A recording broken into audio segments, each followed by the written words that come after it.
aja gocai terus. Aja gocai. Sabar kok, sabar. Aku wis jijik ora rupane garek. Aku keblongot tenan. Sik sabar kok ora dadak. Sing sabar. Aku mana ora gocai. Aku mau aja digocai terus. Terus, aku kira gocai. Apa? Wong kok ora edan. Wis detik iki, menit iki aku ora ngakoni nek kowe Kakang. Kowe mentolo karo aku, Reng. Kowe tegel karo aku. Senok ae bojoku lho, Reng. Kok kowe wani main api karo bojoku senok, ha? Apa tuman kowe ora ya iso ta? Bojomu ora ya iso mblonyo. Bojomu iso ngeroki. Ming njaluk diblonyo karo dikeroki kowe kok dadak tekan omahku. Pokoke weruh dhewe kae bojoku, pokoke seduwa bathok senyari pipi kosek takon kosek apa. Sesuk sing narik geber diganti. Kesuwen. Aku meh ketibanan nempring. Edanane wah wis ayo angon wedhus ki rasane ning ati seneng disawang mangan suket. Wah wis sesuk kae nek gedhe monggo tak dol payu larang meneh. Kae lanang wedok anggere wis gelem cumbu. Wedhusku wis gelem do cumbu, wedhus wedok meteng metu cempe. Metu cempe parongan loro tak pakani dadi papat karo mbokne. Mbokne tak dol isih loro. Metu lanang kabeh. Terus ora mana. Terus tak dol loro, entek kere meneh. Piye ya supaya iso metu lanang wedoke piye ya? Nek ora ngingu lanang wedok cilaka nek nggaduhke utawa ngawinke wedhus ki mbayar monggo aku ora tau ndedit. Cilaka tenan kok. Kok tak anu dhewe ya. Anak kepepet wong aku nyawang seneng ya ora seneng blas. Aneng gandeng bojo ya tetep tak tresnani piye wae tetep tak tresnani. Wah, jan lapangan jan ning isor wit waru karo ngisis wedhuse mangan suket jan temonjo tenan disawang anggere ana bakul es tak takoni es Mas nggih pun ming takon kok ambek menawa dikeki wong kira ya coba-coba to ayo ra ndedit to ya malah mau ana bakul cilok nesu.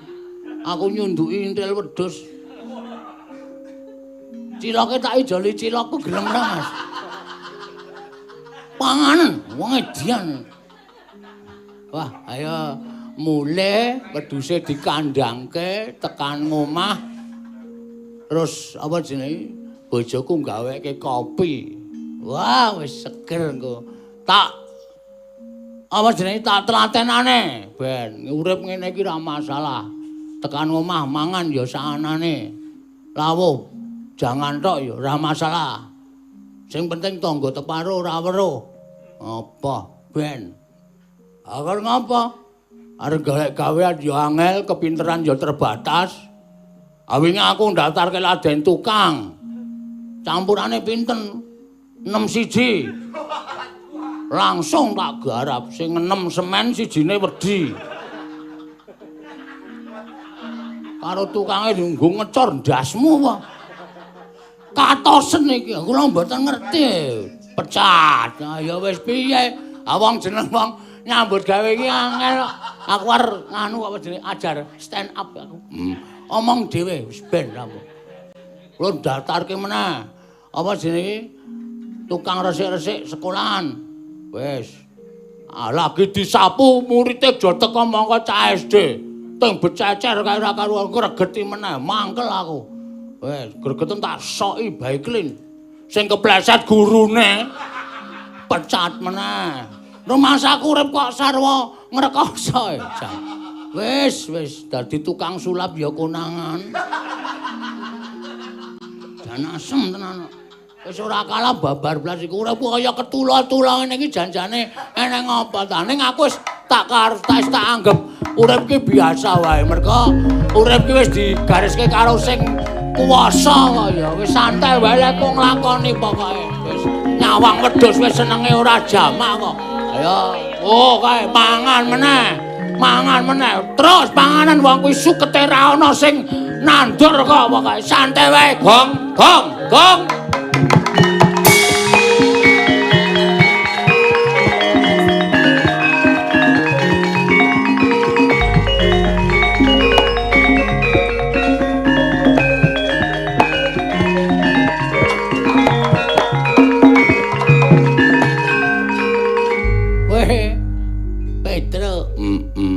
Arep ngapa? Aku ora ndedit. Ora. Rasa kuwatir. Hari ketemu aku kok mesti omongane aku ora ndedit. Aku isih kelingan terus. Aku nyedit kowe ning aku saiki lagi ora ndedit. Yakin wedhusku mung kari loro iki cilik-cilik. Masa arep didol? Wedhusmu gedhekno. Ah, matur nuwun. Utangmu karo aku rasa tok gagas. Wong aku ki sapa? Aku kakangmu. Nek kowe utang karo aku tembunge utang. Ning jane nek aku ngenehi karo kowe kae jane atiku ikhlas. Lahir batin. Ora nganggep utang? Ora.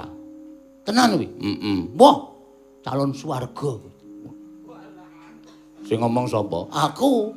Ning kok akeh mlesete. Wah, pancen kuwi ngomong senengane kaya ngono kok. Wong utang ora njaluk piwales ki pahalane gedhe. Ngapa ya biasane ora tau nusul mrene iki kok. Nusul ngapa? Gong, tak omongi ya. Heeh. Ning aku njaluk. Aku ora duwe, Gusike. Aku njaluk karo kowe. Kowe aja nesu. Masalahe apa sih? Iki masalahe ngembet karo kulawargamu. Iki kok kaya serius ta, Tru? Ha iya. Apa e? Ngene, ki mau bejo ning nggon aku. Bejo loro omah ae. Heeh. Sing rambute ra tau kramas ya to? Heeh. Uwul-uwulan. Ha iya. Sarungan kalung sarung terus. Ha iya, ya sing kae, sing bejo kae. Mergo ning kampunge dhewe iki bejo ana papat. Oh, bejo wong, bejo kutut. Wis rasa omong sik aku wegah. Iki bejo sing kae sing tok arani mau pancen wis bener. Heeh. Ah mau jare liwat ngarep omahmu. Heeh. Terus mandeg ning ngarep omah kuwi. Heeh. Gareng ning omahmu. Lho. Kok dengaran ngapa ya gareng? Aku dhewe ora ngerti. Terus, ane ya ora apa-apa, gareng iki kakangku kok. Mbok menawa ketemu aku ning aku kebacut tangon wedhus terus ketemu bojoku. Lah iya aku ya muni ngono karo bejo ning bejo iki ngeyel. Lho, ora jeneng manas-manasi. Jare ning beda kok Mas Petro. Bojone Bagong karo bejo karo Gareng niku lingguh mepet. Ora apa-apa wong korsine mung siji ya, Tru. Kabeh dayohku kuwi depet-depetan. Ning iki mau bejo omong meneh. Omong meneh apa? Ngene, jarene tangane bojomu iki diremet-remet karo Gareng. Iki aku omong aja nesusik lho, Gong. Aku mung ngomongke, perlu tok cek, tok takoni, aja grusah-grusu, aja nesusik. Tangane bojomu diremet-remet karo Gareng, karo glenak-glenik, karo do mesam-mesem ngono kuwi jarine bejo, Gong.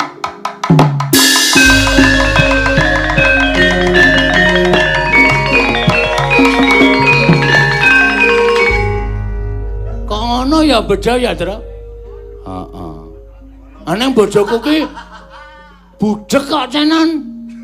Dadi nek ora cedhak-cedhakan le omong ki ora krungu. Ane nek nganti remet-remet tangane cara aku ora pas, Gong, ora pas. Wah, lah pancen nek ngono ki Gareng arep tumindak sing ora prayoga. Aku ki menging bojoku tak kon metu-metu saka omah mergo aku ki wonge cemburunan. Wah, mulane bojoku ora entuk ning Dasawisma, bojoku ora entuk ning PKK mergo aku cemburu tur kowe ngerti dhewe to, bojoku iki akeh sing nyedhaki. Ha iya, tangga teparo ki akeh sing nyedhaki ora kok perkara bojoku ayu ki ora.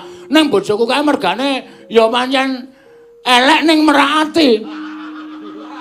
Kose, ngelek kok merakati iki sing merakati nggo napa? Aku dhewe ya ora ngerti. Bojoku paling pasang anu kok apa sungsum. Apa? Pasang sungsum. Kuwi lho sing dikeke mripat susuk. Wah, tenan sempal mripate pasangi usuk. Susuk. Wah, susuk kuwi. Aku ya mula aku cemburunan karo bojoku. Wis ngene, Tru. Ngene, nek pancen Gareng tenan-tenan tumindak kaya ngono takonane. Nek Gareng kok tumindake ora arep ngapa-ngapa aku ya ora apa-apa. Nek arep tumindak sing ora prayoga, aku ora nrimakake tenan tro. Aku sik gong. Gong sabar.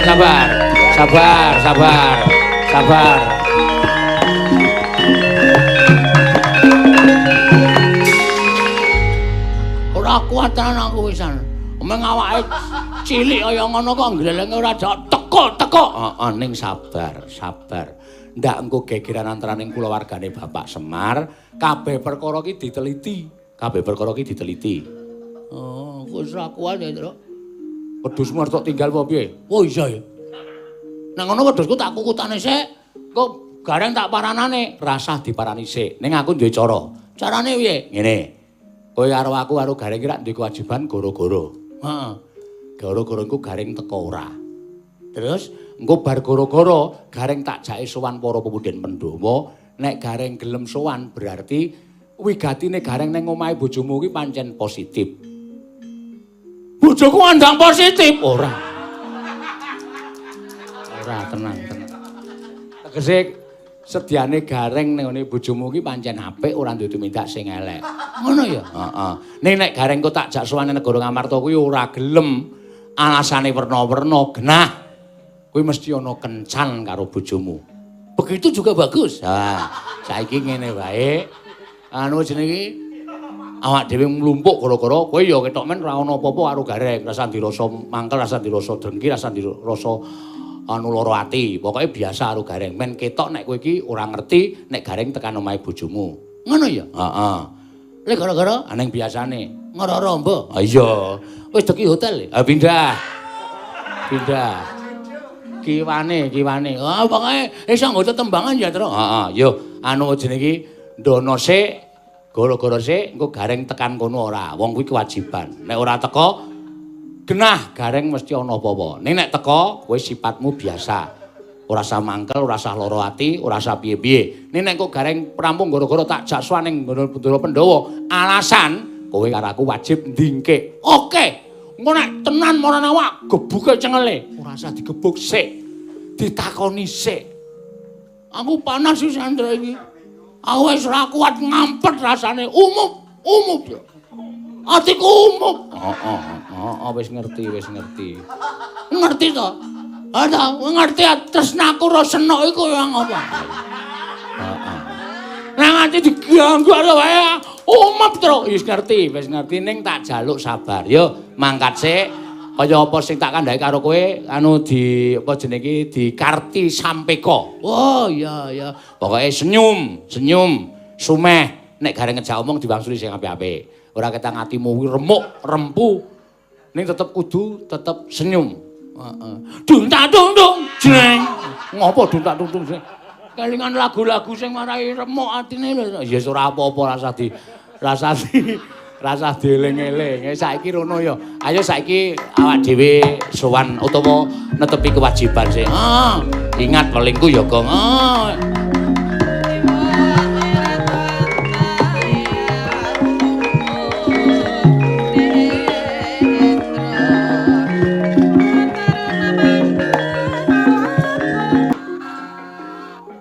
Mas Gareng melih. Heeh. Enten apa? Gandeng ngompo sing tok kandhake mau wis tak sampeke nang bojoku. Bojoku senenge ra jamak-jamak. Terus njukuk kertas dinggo resmine nulis undangan dinggo sok minggu. Oh, nggih matur nuwun. Ha iki aku sing kon ngeterke. Oh, nggih. Lah pundi kula tampine? Lho bojomu rung mulih apa? Dereng. Mau ki ya wis gara-gara karo aku. Ning terus pamit sowan nang negara Ngamarta. Oh nggih. Ya iki tampan ana kertase iki undangan wis ditok saka ibu-ibu PKK. Nggih matur nuwun. Kok tangane anget. Awak kuwi rada ora penak. Oh. Monggo bojoku iki sibuke ra jamak-jamak. Lho ta. Watuk to aku. Nggih.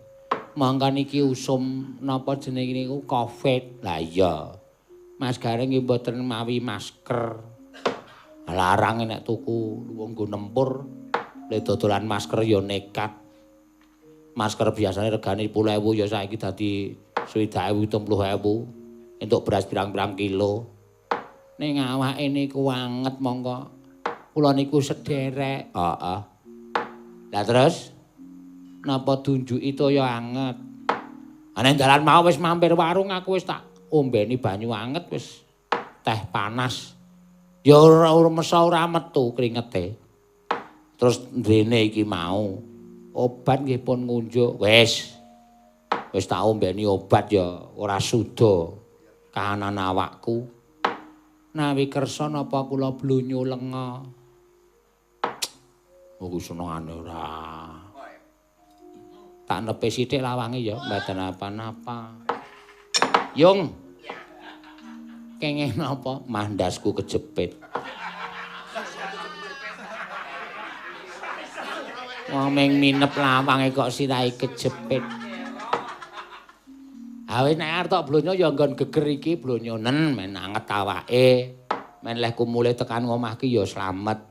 Nggih ngestokke dawuh niki lenga saking puntine lembeta Mas Bagong nalika di sel teng Nusa Kambangan riyen. Apa tahu apa bojomu iki? Nate. Oh ya syukur ora apa-apa. Nggih. Pun. Nih, anget ta Mas? Anget banget. Kemeranyas ning geger jan iso seger. Ha nggih. Niki gencengan iki digosok-gosok ngenten iki. Mengkenipun krasa kemringet terus mari jeneng angin niku nek dinengke mawon nggih nganu. Ah iya aku ya ngerti kok. Mbok tulung nggon dodo sisan. Nggih. Wah. Niki nggih njing mele niku ngen wulu dodo niku mboten sah dikerok. Isin aku. Wong kuru kok wulune dodo kok metu kaya. Ning nambah wangun lho nek ngene wulu dodo ketok niku jan wangun tenan. Pun ketok nek piyai kakung tenan, Mas. Kang samar pamoring sukma.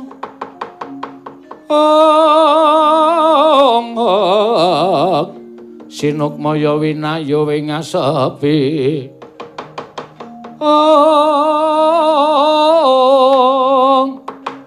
Sumemben telenging kalbu pambukaning warana. Tarlen saking liyep layape ngaluyup.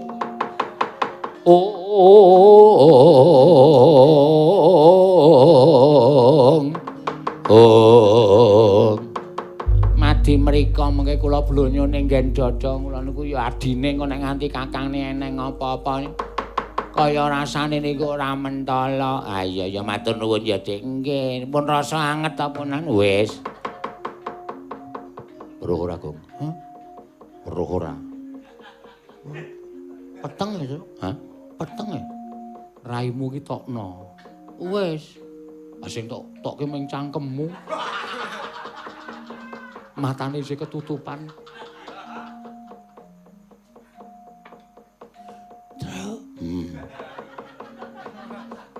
Panas atiku, Tru.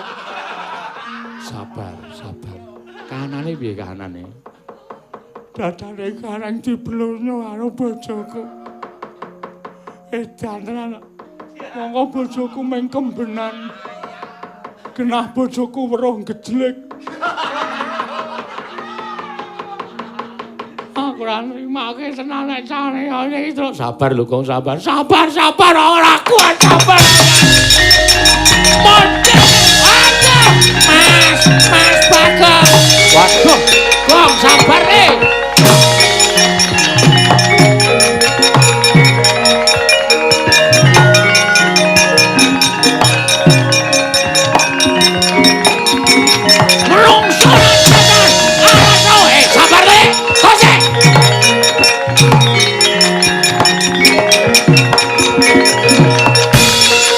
Konjur ngantemi aku sampeyan dhewe iki salahku apa? Kowe iki adikku lho, Gong. Wah, adi-adi apa wiwit detik iki. Menit iki aku ora ngakoni nek kowe Kakang. Kowe mentolo karo aku, Reng. Kowe tegel karo aku. Senok ae bojoku lho, Reng. Kok kowe wani main api karo bojoku Senok, ha? Apa tuman kowe ra ya iso to? Bojomu ra ya iso mblonyo. Bojomu iso ngeroki. Ming njaluk diblonyo karo dikeroki kowe kok dadak tekan omahku. Monggo kowe weruh dhewe kae bojoku. Pokoke seduwa bathuk senyari pipi kosek takon kosek apa? Waduh. Kowe mosan kowe. Camurane bong. Bong sabar nih, sabar. Aja gocah itu. Aja gocah.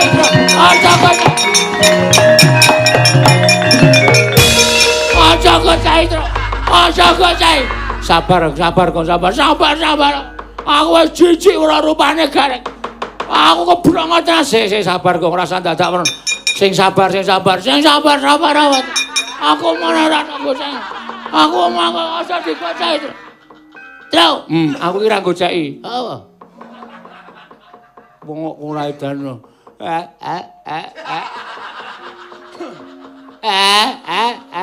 Remuk aku, Tru. Sik. Perkara iki janjane kowe ya salah ora iki. Kowe salah. Salah aku enggak napa. Kowe mau alasan nek lara awakmu ora gelem sebo. Ning kowe kok nyelingker nang omahe Bagong. Aku dititipi bojoku kon ngeterke undangan. Undangan telek. Kusike. Kusike sabar. Undangan apa? Mas Bagong, kula aturi sabar Mas Bagong. Ki ya tunggalane. Mentolo karo cucuk modar kowe. Nek panjenengan kula ajeng mang tutuk nek panjenengan kula salah. Nek kula mboten salah sampeyan getun dhewe lho Mas Bagong. Ora guneman. Sabar. Leren. Ngaso lungguh sing apik. Ora. Aku tak takon karo kowe. Kowe mau nang omahe Bagong to pas Bagong ngangon wedhus? Heeh. Bener. Terus ana sing wadul kowe nang omahe Bagong kowe jejer karo bojone Bagong. Ah iya wong kursine Bagong ya ming siji. Ora iso tengok dhewe-dhewe tengok jejer. Terus ana sing wadul jare kowe karo bojone Bagong do cekel-cekelan tangan. Sik. Nek perkara cekel-cekelan tangan iki ketoke aku ora, Tru. Lah nek kowe ora ana sing ngomong, lho. Eneng sing ngomong? Ana.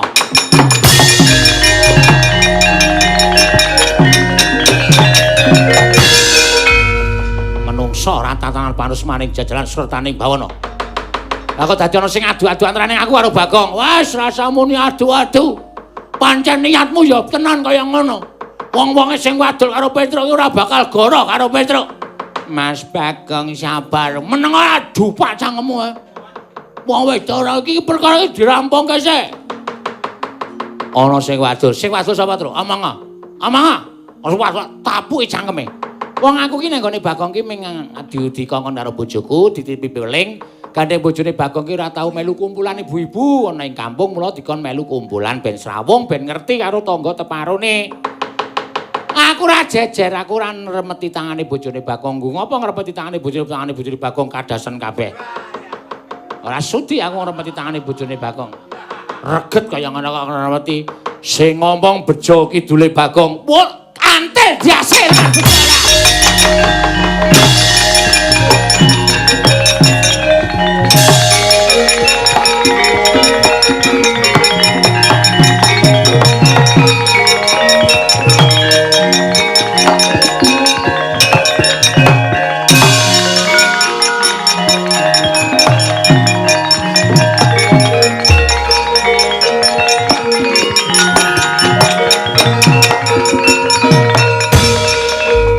Mas Garing melajar.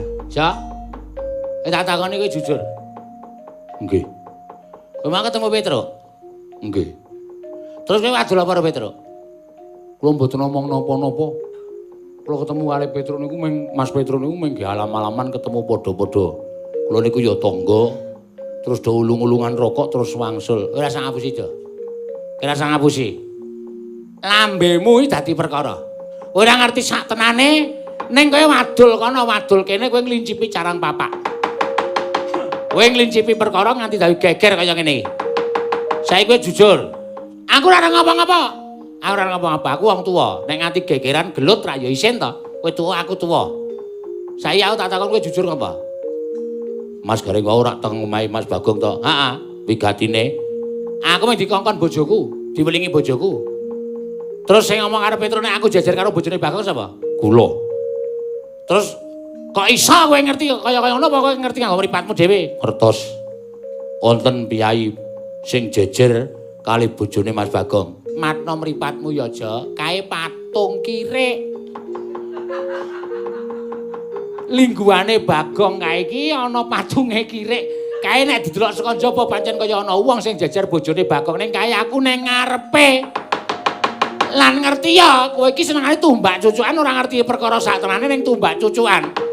Aku mau diajar karo Bagong dikira werna-werna karo bojone Bagong, mula utang lara, wajib ya saur lara.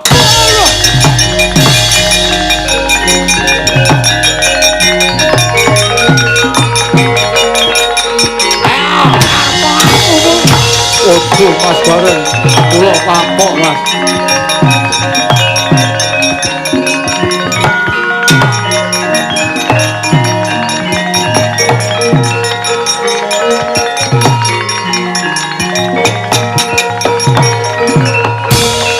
Kula kapok Mas Gareng. Kula salah. Pancen kula niat adu-adu niku merga kula lara ati kalih Mas Bagong. Per, rungokke iki pengakuane si Bejo iki. Rungokke. Nggih, pancen Mas Gareng mboten jejer kalih garwane Mas Bagong. Niku pancen kula damel-damel merga kula lara ati kalih Mas Bagong.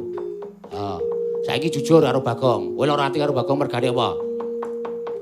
Mas Bagong niku utang wedhus kula loro mongko wedhuse wis payu 3. Kok ora nyaur kali kula ning pendak-pendak disaur malah sajake kaya ngungalake dadane. Ketok nek wong kendel, ketok nek wong wani semaur suarane mesti elek, suarane mesti ora penak. Wo, lah sumbere ya ming kowe kok, Gong. Ana kuwi nek diutang nyaur. Aku wis biasa ora nyaur. Tetep kudu nyaur sing jeneng diutang iki kudu nyaur. Aku nyemayani, Tru. So nek wedhuse wis gedhe. Lah wong payu 3 kok kula mboten dipun saur. Sesuk bakale car saur, Reng. Apa? Bapak kon rene, Bagong ndak ora kapok tumindake kaya ngene iki ora.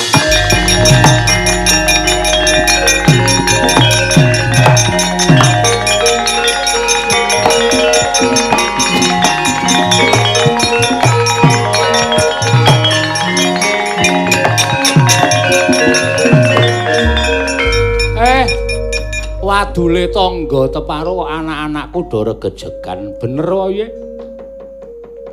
Nggih, Pak. Perkarane Bejone adul-adul ben anak-anake Bapak Bagong kali Gareng do gelut.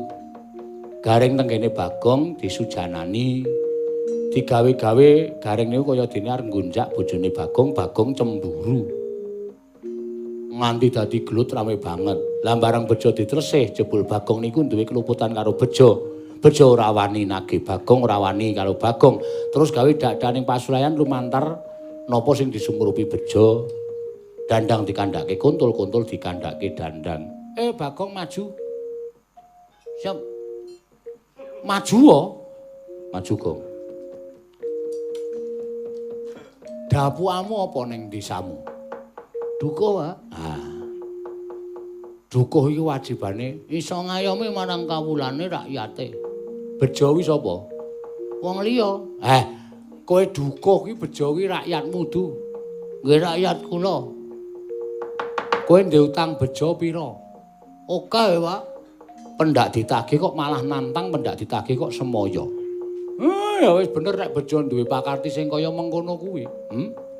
Dadi dukuh ki ngayomono marang kawulamu, gawe tentrem marang rakyatmu, kawulamu aja ming gawe kisruh, malah gawe kapitunaning kawulamu ora apik. Nek kowe nyilih karo duweke Bejo ya dibalekke. Adile hukume wong nyilih kuwi balekake, wong utang kuwi nyaur. Hah? Nggih, Pak. Mbok menawa bejo saya mangkel atine merga pendak-pendak nagih kowe mesti mbok semayani, pendak-pendak nagih kowe mesti mbok semayani. Terus gawe karti sampeka gawe cara kaya ngono kuwi men kowe congkrah karo kakangmu. Merga ya pancen kowe ora kena dijaluk sing kanthi becik-becik. Nggih, Pak. Ayo, Pak. Nggih. Ngaku salah ora? Ngaku. Ayo balekke ditip bejo. Nyilih nggonanmu sik, Tru? Wah, ora duwe. Kula ngambil sedhe, Pak. Sok jemuah Bali, siap. Ku anggere jemuah tak tagih ora menehi. Aja takon dosa sebdake dadi kere. Wis ket biyen, Pak. Ket biyen kula kere. Engko dibalekke. Nggih, ngestaken dawuh. Njaluk ngapura karo kakangmu. Ngapura ya, Reng. Awang ming bojone Bagong blonyo awakku merga weruh aku masuk angin kok cemburu. Aso mbok menawa kowe iki lara awake terus bojomu ora ana terus dileki bojoku terus bojomu diblonyo awake ya ora apa-apa wong Kakang Adi ya. Hah, dulur kulawarga. Saking tresna ulare senuk, Pak. Iya. Tresna ya tresna ning aja nganggo terus sujana sing kaya ngono kuwi ndak ora prayoga. Nggih. Bejo. Sone ora dibaleni ya senengane ngelincipi carang papak kaya ngono kuwi. Nggih, Kyai. Heeh. Aja mbok baleni. Wis. Bagong wis rukun karo Gareng. Bejo ya wis ngaku keluputane wis bali urip sing tentrem. Ayo Petro. Nala Gareng Bagong sowan ing negara Ngamarta kok ndak dadi pengarep-areping pepunden Pandhawa, Petro.